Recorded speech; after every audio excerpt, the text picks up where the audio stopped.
Hi, this is a quick assembly video on the rear tailgate. I left this one loose. This is how we assemble the body sides. We talked about that in the last video.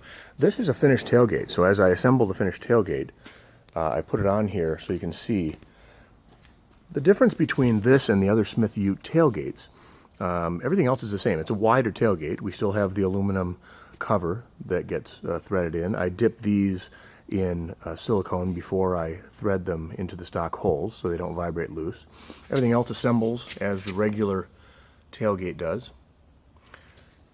Biggest difference is you have on the Charger an aluminum plate that sets on top. This is how I'm assembling my lower roll pan. So that aluminum plate, you can see it rests on top. Now I rivet that in a flush with flush rivets. You know, this is all this all comes down onto the fiberglass when you assemble it. I pre-assemble with screws so I can just see where everything lines up before I adjust the in and out. So this is with the tailgate up. I assemble this right here. Once I know this is in the proper space front to back, then I sink this down with the flush rivets. I take the tailgate off. So this is what the finished tailgate looks like. The biggest difference that I want to show you is that even though this one's painted, this stock spoiler right here has a 3 or a 5/8 of an inch spacer. So if you put your stock spoiler on the top of the tailgate, it would come down to this top point right here. So without the spacer, your spoiler is too low. So the entire tailgate is about 3/4 of an inch low when it's installed without the spoiler.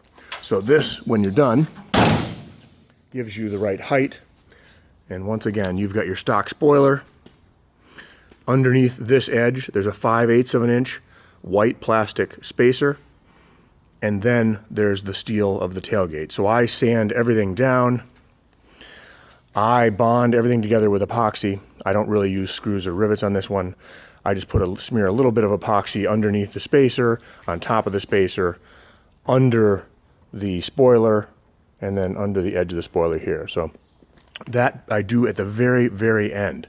When you're assembling the car, your stock locations of the stock brackets do position the steel tailgate in the correct spot. It should be about 3/4 of an inch lower than this corner of the fiberglass body. And then when you assemble the spoiler and the spacer, you make that flush at the end.